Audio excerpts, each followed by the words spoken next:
To fa datar Airtel ta yi tashin gauron zabi daga naira 300 har zuwa naira 700 zuwa 800. To da dama fa sun yi koke sun kuma yi korafi akan wannan tashin gauron zabi da Airtel yayi.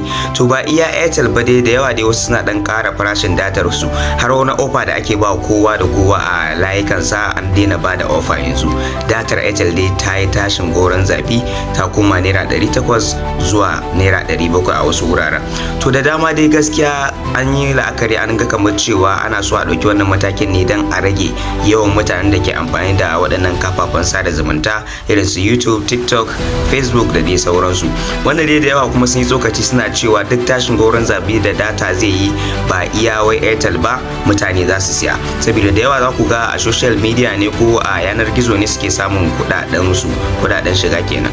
To menene ra'ayinku game da wannan labari, kuma ya kuke ganin shin sauran network din suna iya ƙara nasu ko kuma dai Airtel zai sauko kamar yadda yake a baya ko kuma kasa da haka?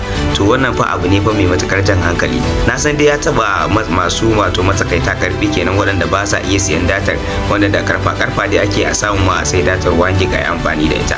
So za ku ga yanzu dai an dan rage yawan kallace a social media da dai sauransu. To menene ra'ayinku game da wannan labari? Ku rubuta mana a comment section.